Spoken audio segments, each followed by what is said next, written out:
All right, so we're going to get started on our case study here. So I'm just going to go through the whole process from where the lead came from, the negotiation, the rehab, the marketing of it, and how it ended up in the end. So just kind of going to go through it from beginning to end. So how this all started is John Micah came up the stairs and talked to me about it. This isn't his real name, but to protect I don't know, we need to protect him, but we changed his name just, I don't know why, just because. But well, we're going to call him Mr. Irvin. But Mr. Irvin was John's client. You want to tell us a little bit about Mr. Irvin? Yeah, Mr. Irvin was 93 years old, or he is 93 years old. His wife passed away probably 15 years ago, and probably not in the best health, but he's been a client for probably 25 years. So, well, how did Mr. Irvin come to need to sell a house? Okay. Well, unfortunately, I got a call from his son that lives out of state, and he advised me that they had a fire at the house, and his dad was actually in the hospital. And he was in the hospital for several days, so wasn't even sure how he would turn out, and I just started thinking about it, what we're going to do about this house, what he is going to do about it, because when a loss occurs like this, what happens, there's different variations, but if the house is still, you can recognize it as a house that the customer has to rebuild, or he has two options. He either rebuilds, or he can walk away and just take what we call the actual cash value of the house. So I just started thinking about it. I couldn't imagine this gentleman at 93 years old with his health conditions trying to be his own general contractor or hiring a general contractor. And I wasn't sure even after he did all the work that it would be worth that much to him to try to sell anyway. So doing that, I thought to come to Brian. I've talked to him about this before, and it's never clicked where a house is destroyed. I didn't know if he would take on something this large, which they went and took a look at, and it kind of made sense for everybody. So Brian and his team went to look at it, I guess. So you kind of answered the next question a little bit, but after the fire and after Mr. Irvin got out of the hospital and was doing a little better, what were Mr. Irvin's options? Okay, well, it's two options. Mr. Irvin had a homeowner's policy, which means it's a dwelling that is owner occupied. And if it is still feasible that you can tell it was a house, you can take the actual cash value and just walk away from it. Take the cash. You still own the house, you own the land. Or you can actually go through the insurance process and have it rebuilt, which would probably take 6 to 8 months if I had to guess. Yeah, there's a couple things that John said that I guess I just like to maybe emphasize a little bit, because I don't know that this is obvious to everybody. It wasn't obvious to me. One of the things is, if Mr. Irvin is going to want to move back into the house, the insurance company just doesn't do it for him. They don't make your house just back the way it was. You actually have work to do. You got to kind of manage the general contracting of the whole project. And it's a big project for anybody. I mean, it's a big project for somebody that's experienced like us, but can you imagine somebody that is 93 years old, not in very good health, trying to manage, a large rehab? So that's one thing I guess I wanted to kind of throw out there. The other thing is, if you take the cash buyout, like the option 2 that John was talking about, you don't just get the cash and walk away. You get the cash, but you still own this house. And if you don't do something with it, the city's going to come after you. You have to demolish it. I'm an insurance agent. Right. You got to do something with it. So, anyway, I just wanted to point out those couple things. Even if you take the insurance money, you still own it, so you got to do something with it. So, with that said, why did you think Pastor House might be able to help your clients? Well, because from talking to his son as well, that, as I indicated, lived out of state, he was wanting his dad to move up with him as well. You know, to help him, his father out with his age and so forth. So that means he would have to get rid of the house. So it just dawned on me to talk to Faster House to see if it would make sense for him to buy the house as is from Mr. Irvin and him to still come out ahead, not lose anything. Because with the proceeds he got from us, with the proceeds he could work out with Brian, he still came out with the same dollar amount. Cool, thanks, John. You guys mind switching spots so we can chat a little bit about the rehab? Thanks, John, I really appreciate that. John's gonna stick around, so after we go through this case study, do you guys have any insurance questions or any ideas on brainstorming how to find more leads, you know, from insurance agents or whatever? Let's talk about it. But I'm just gonna kind of go through the photos here, just so you got a feel for what the house looked like at the beginning of the project, real quickly. Right here is a washer and dryer. Mr. Irvin, this house, it was just a typical house that was built in the 60s. It had the laundry in the basement. So not being able to go up and down the stairs anymore, he built a little ramp and he put a washer and dryer in his garage and he hooked them up with an extension cord. And several extension cords. So anyway, the bottom line is that's what caused the fire, is the extension cord. So that's where the fire started, was in the garage. It's just it shows some of the roof trusses, how they were, the ones on that part of the house were charred, so bad enough that we had to replace. So this just gives you a little idea. It had hardwood floors that we were able to save. You'll see that here in a sec. It's the kitchen. It's a bathroom. It's a little closet. Another bathroom, or that was a bedroom. This is the basement. Another picture in the basement. That's a bathroom that was in the basement. Kind of see the exterior here where the fire came out. Again, where the fire came out in the exterior. And that's the back of the house.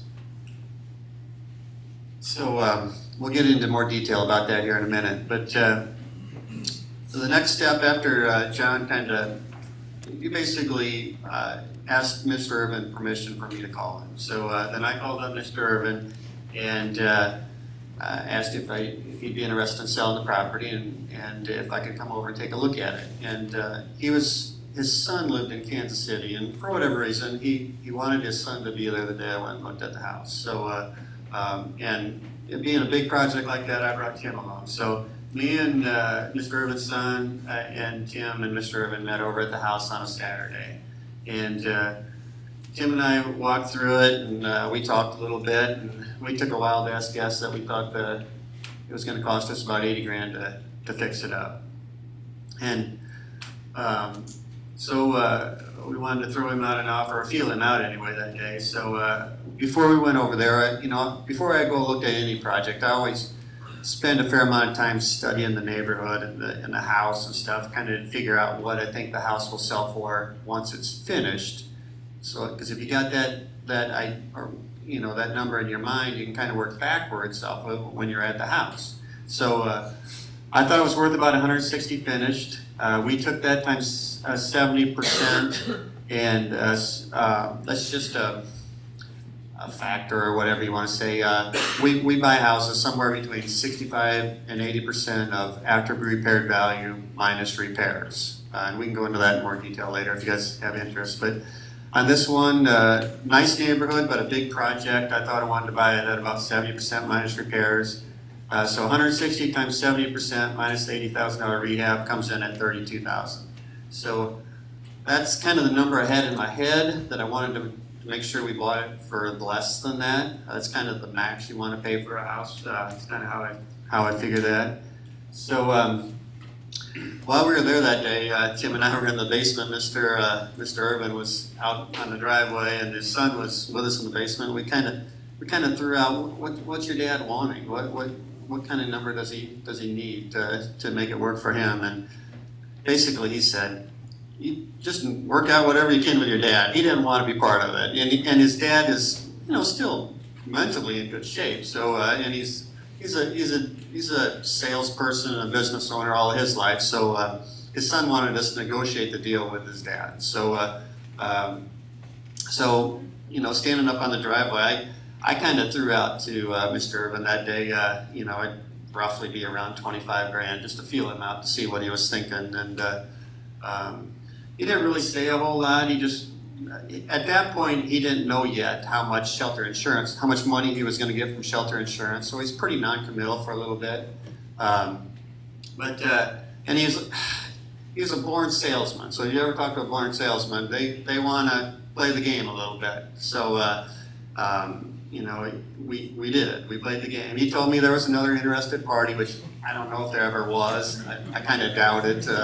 But he played that game a little bit. So, but it literally took us a few weeks of just, and he was living in a hotel, I guess you'd call it. Basically a little, I think it was a Homewood Suites or something like that. And I talked to him on the phone a couple times during that couple week period. And eventually he said, just come on over to my hotel and we'll work it out. So I went over and sat on the bed in his hotel room. And that's how it ended up.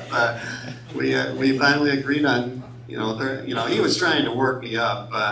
I kind of drew a line at 31 because he kept trying, he was wanting more. And he was trying to work me up $1,000 at a time. At 31, I was ready to walk out of the hotel room, and he said that's when he was ready to sign. So I think he played me better than I played him. But eventually we came to an agreement. We wrote up the contract. We closed on April 29th of this year to buy it. So anyway, we'll talk about the rehab a little bit here. Like we already said, Tim manages the rehabs for Pasture House. So kind of how we do things is after we close on a house, Tim, because he's going to manage the rehab, Claire, who's kind of our designer and our retail agent, and whoever the buyer is. In this case, I was the buyer for that property. The three of us typically meet out at the house the day or two after. And Claire always comes up with her foo-foo stuff, like the cabinets need to be this color, the countertops need to be like that, and decorating stuff, And I'll typically, or whoever the buyer is, will typically have a budget in mind because that's kind of what they bought the house off of. And Tim's job is to kind of take Claire's beautiful ideas, and she always wants to spend a ton of money and put it within a budget and to get the project done. Within budget and on time. So that's kind of how the process usually starts. After that, Tim usually comes up with more of a real budget, and that's kind of how the process starts. And Tim pretty much takes over from there and manages the rehab project. And then whoever the buyer is, they can always pop in and see how it's going, but just see what the project looks like at the end. So. I'm going to kind of just show the before and afters, and Tim, if you want to just fill in any thoughts or color where we're going. So this is the outside before and how it finished up. First, I think Claire, if I remember right, refused to come into this house with us to give us her frou-frou thoughts. So this was Brian and I's kind of until we brought it to this state. But yeah, that's how it's sitting today. Front has been redone. As you can see, we redid pretty well everything on that house. This was burnt. Hot spot was there. We replaced everything in the rafters from about the front door over, and these were salvageable, but the city had us. We ended up painting everything up in that city to get them to buy off and how and what with smoke, because there was smoke pouring out of both ends of the house. Can everybody hear Tim all right without the mic? Yeah. He doesn't seem to want to use it. That's all right. You got me all right? I'll speak up. So I'll just add a few things. Obviously, new windows throughout, new front door, new garage door, new roof throughout the whole thing. Driveway, we kind of saved part of it. Nope. Oh, we redid the whole driveway. Whole new driveway, okay? Yep. Obviously, redid the landscaping. So anyway, before and after. So what's this? That's that. So it's, I guess that's just basically the corner of the living room. I guess that's his couch. Or is that a bed? I'm not real sure what part of the house that is. But that is our living room as it turns out, as it sits today. Hardwoods were redone. The fire department poured thousands of gallons on there. We had a roller skater rink in the living room, which settled out once we got the moisture out of that. Brad's group did a great job of taking the floors down and sanding them and getting them back into real nice looking shape. And new baseboards and electrical outlets and all that throughout. New windows, yep. So that's a picture of the just That's the front door. front door and the hardwood floor there. You can't see it, but like Tim was saying, it was buckled pretty much throughout. Front door, how it turned out. This is kind of a picture of the kitchen, that area. So that's a stairway. It was kind of closed in a little bit more, and we opened up that whole wall. You want to? Yeah, we took the opportunity on this once it was a gut job. So this was, you can follow the hardwood floors. This was a wall that went across, and then just that small opening into the kitchen. On a few of our houses lately, we've been able to, seems like people like that open feeling. So if they're in your kitchen and the gals are in there, or vice versa, and there's a game going on, it's like opening it up. So we took the liberty, we opened that up, put the header across, opened up our kitchen living room area. And then if you go back to that one, the first kitchen, this wall, that's your stairwell that goes downstairs. So even though this house is, not quite 1,200 square feet, 11 something, we thought that it had a tighter feel in that kitchen. So we did away with that, and you'll see in that finished kitchen side, just kind of open it up and make that kitchen look and feel a little bigger than what it was. We went with a half wall here. We added a new exterior door to the outside, so it was really closed in and a tight going down that way. So, and then of course, new cabinets. We tore out soffits and put 42s in, and just did some of the nicer upgrades in that kitchen to make a nice kitchen. You can see in this picture too, when we sell our houses, Claire actually does kind of a light staging. So just put a little color in the kitchens and baths and stuff. Put a little bit of furniture in there. We don't do, well, unless we're doing a higher end project. We have done some where we do the full couches and beds and everything, furniture, but we do kind of a light staging. So that's what Claire does when she lists it. This is a bathroom before, and I don't know if it's very good. Exactly same. This was a 3-bedroom, 1-bath house when it burned, and that's not a big selling point right now. So we tore some walls out when we had the opportunity because of the fire, and this is the hall bath off the main hall. That's the other that bath. is now the master bath, which did not have a shower, and it was a bath and a half in there. No, this wasn't 1 bath, was it? No, it was a bath. It was Bath and a one half, full you're and right. then one half. So we knocked out walls in order to give a shower, stool and a sink in that master bedroom. Just rearranged the way the bathroom, the full bath and the half bath, and there was like a closet in there that we took out to basically make 2 full baths. Guess that's a bedroom. That's what the bedroom looked like when we were done. That's out back. That deck was there, but it was coming off of a bedroom, so it seemed like kind of a weird spot for it. So Yeah, this was their hot spot. That was the only garage door here. Hot spot was here where the fire started. And then we tore that deck off. That was a family room, as Brian says. They didn't use that as a bedroom. They had a TV and some built-in walls. We demoed that. We decided to get rid of that deck because it really wasn't usable in our master bedroom scheme, because we wanted a window in there instead of a slider coming out to a deck. So there's the door we added in the kitchen. We bricked in that, was a French door coming out on that patio in order to give our master bedroom room for furniture, and we still have windows on that end, and that allowed us then to do some things with the closet in our master bedroom renovation. And you can't see it real well, but this is a nice patio that we built, and there's also a nice patio down here, and there's a stairway, a walkway that goes down through. So that's the new. This is the basement. That's what the basement looked like when we were done. That's what we usually do. It's just make it a nice, clean, unfinished basement. Paint the floors, paint the walls. Unless there's some finish there that's nice, and we can say we usually just make it a nice, clean, unfinished basement. There's still a rough-in bathroom over here where the old one was. We capped that and allow the buyer to finish his basement how they choose to do it. New furnace, AC, all that stuff. This is the garage before and after. So garage before, garage after. So just a nice two-car garage when we were done. And we painted it all because it was smoky, you know, to get rid of the smoky smell.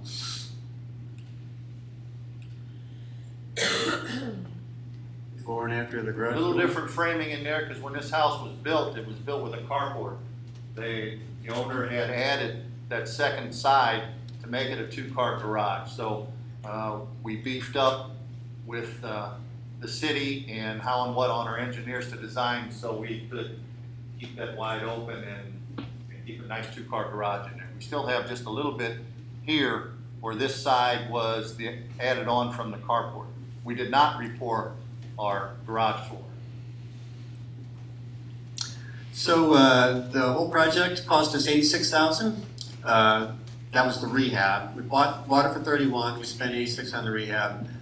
I guess I had just a couple quick questions. You want to talk about the permitting process at all? Was that a challenge at all? Yeah, it is a challenge on any burn house. How, and every municipality is a little different on there. When we contacted the city as to what and how to do, and the gentleman in the back and the right, if they kept it, and they would have to demolish it, and they hold some money, and until the city is happy with how the results, if you choose to take that money and just have a lot there. So we met with the city, and the city asked us for one of two things, either to have an architect involved to redraw exactly what we were going to do, or to get a hold of the insurance and the insurance adjusters list of work and how that they said would have to go into this, make this project, put it back into the house how it was before. We chose that way for the good or the bad. There were a few issues that came up, but I took that down, their adjusters' detailed list of what and how every nickel was to build their case on that, down to the city. So they issued us a permit based on those issues. Now, we're in good standing with the city, so there's always some issues with that. But the questions I have on that, of course, is we're not putting it back how it was prior. We're not gonna have that deck. We're not gonna have a finished basement. We're not gonna do some of those things. We're gonna choose to do it this. And that inspector we had a good relationship. He was good enough to say, okay, I'll hold your feet to the fire. We're gonna do everything as far as you call me when rough inspections are ready. I'll come out, we'll bless what we're doing, and we'll just take it step by step. So it's a different permit process on this house than most any houses. In hindsight, it might have been, it was probably just as well to do this. Our permit was high, unfortunately, because we didn't have the argument point, because they said, based on the adjuster, you're gonna do X amount of dollars of renovation work. We didn't do quite what their estimate was saying on that. So we paid a little bit more for the permit than what we should have or could have, but in the long term, it worked out well. They allowed us, and we were open with them and took them through the steps. What municipality were you in? St. Charles. Yeah, this house St. is Charles just City. 5 minutes from where we're sitting right here. What's the permit cost? Let me just finish this up real quick and then ask questions. So any other surprises or challenges on this project? Smoke. We only replaced 60% of the roof. Smoke was billowing out of both ends, so you have to get rid of that smoke smell. So it was easy on the new part where we replaced this new rafters. We put new plywood, new roof on everything, but this end of the house still had that smoke in there. So we worked hard and diligently. We ended up spraying interior of that with paint, so that whole attic, we sprayed the whole thing, so the look was the same. I didn't want to do part of it, and then somebody, well, what's going on? Why do you only spray part of your attic? But to encapsulate that smoke so that it's not, and if you walk in there today, you don't smell smoke in that house. Cool, so this is, okay, so the sale part, Claire's not here, so I'll just kind of talk through it a little bit, but we listed the house at 174.9. The first weekend that we listed it, we got under contract for full list price, 174.9. But the contract did fall apart because, and this happens, not this exact thing, but the person that put it under contract had a little inspection writer in there that her boyfriend was out of town, so she wanted to show it to her boyfriend. Boyfriend comes back into town, doesn't like the house, so fell apart. But so we just threw it back on the market, and it did take a few weeks for it to sell the second time. And we didn't get quite as good a price for it the second time. We sold it for $166,500. Went through the inspection process. That all went fairly well. There are a few little piddly things that they always ask for, but we negotiated most of it off and got through that process pretty quick and easily. In general, I guess the house sold pretty quick. We are scheduled to close on it on November 17th. So we haven't closed on it yet, but coming up here real shortly. So this is kind of the numbers, I guess you would say. We sold for $166,500. We paid, so often these days, the buyers want the seller to pay for some closing costs or prepaids or whatever. So we end up paying $2,500 in buyers' closing costs and prepaids. We bought it for $31,000. Between title fees and lending fees, it was $4,200. We spent $86,000 on the rehab. The buyer's agent, we paid that brought the buyer to the deal. We paid $4,500. That's basically just our 2.7% real estate commission. We have a deal with Claire where she lists all of our houses for $2,000 flat fee, and so we're estimating the profit will be $36,000. So that's kind of typical deal for us. Worked out pretty well in the end.